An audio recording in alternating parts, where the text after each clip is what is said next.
Next, let's take you now to the Mojave Desert, where Virgin Group founder and entrepreneur and philanthropist Richard Branson, and the possessor of probably the most interesting Instagram account I've ever seen.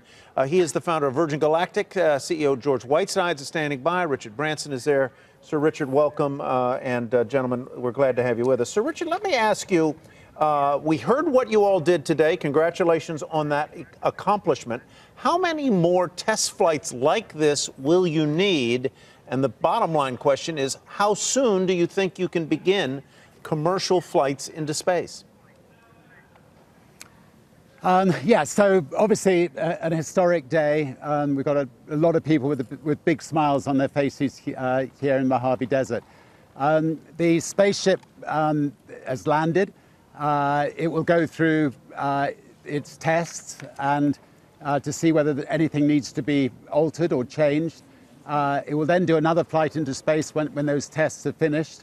It will then go through another series of tests, another flight into space, another series of tests, another flight into space, and then, roughly then, we'll be ready to move the whole operation to New Mexico, where we've got a beautiful spaceport.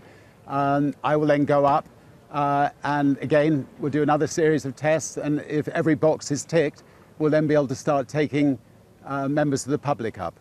And when do you think that date might be? In other words, tell me two things. When do you think your ride might occur, and when do you think the first public flights might occur? Well, I always get these estimates wrong. I mean, it's been 14 years to get to this stage. I thought it would be 7.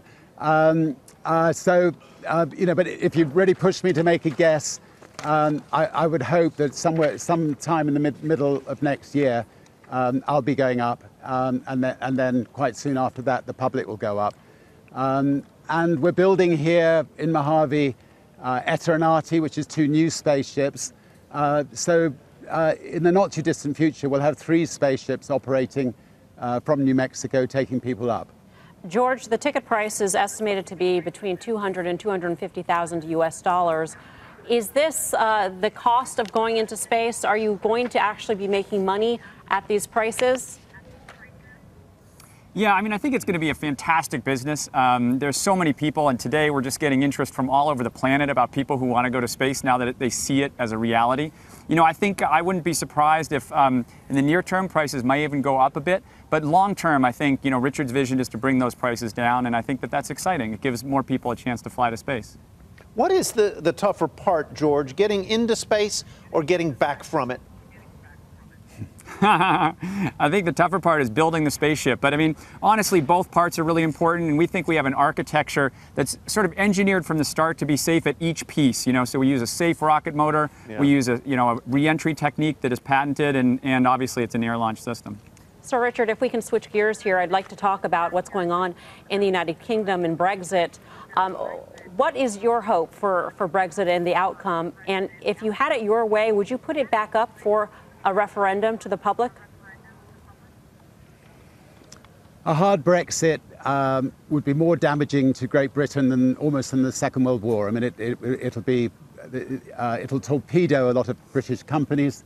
Virgin companies, I know, would suffer dramatically from a hard Brexit.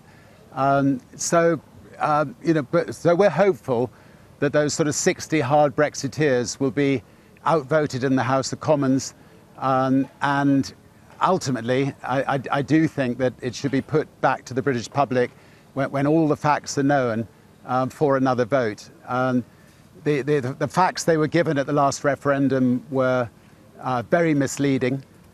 It now should be apparent to anybody who lives in Britain how painful a Brexit will be. And you know, personally, I would just love to see us get rid of all talk of Brexit, get back into the European Union as the biggest trading partner in the world, and put all this behind us as a lesson learned. What were some of those misleading facts, Sir Richard, and what will specifically the consequences be if there is a hard Brexit, or if the UK exits without a quote deal? Well, let's just give one hard, misleading fact. Big buses all over Britain saying that the NHS was going to benefit by hundreds of millions of pounds. It's very, very obvious now that what actually Brexit's going to do is cost Britain billions and billions and billions of pounds. A hard Brexit, if I just give you one example, in Virgin Atlantic, one of our airlines, we've already been torpedoed by the pound dropping from 155 to the dollar to 123, 124 to the dollar. That's meant all our costs are in dollars, so maintenance costs, leasing costs are all in dollars. So costs have gone soaring. The amount of the travellers, it's very expensive now for somebody from Britain to go overseas. If we had a hard Brexit, the pound will drop to parity with the dollar, and no one's going to be able to afford to travel overseas. And it would be devastating. I mean, that's just one company, one company's example of the kind of damage it can do. Sir Richard, you're a charismatic, an historic entrepreneur, and I'm given to think of one with whom you compete in some ways, and that is Elon Musk, who is himself a charismatic, audacious entrepreneur as you are. What do you think of him? Oh, look, I've got enormous respect for Elon. I suppose I see him as a young version of myself and doing extraordinary things. And he'll continue, he's young, he'll continue to do extraordinary things for many, many years to come. The only bit of advice I would give him is not to burn himself out. Delegate, surround himself with really good people. A bit like with Trump, don't tweet, and you need an editor to check on your tweets. I think it can be quite dangerous if, at 3 in the morning, you shoot out a tweet. But I suspect he realizes that, but by and large, just an extraordinary individual. Good advice for all of us there. George Whiteside, congratulations on your success today. Sir Richard Branson, thank you for being with us, and congratulations as well.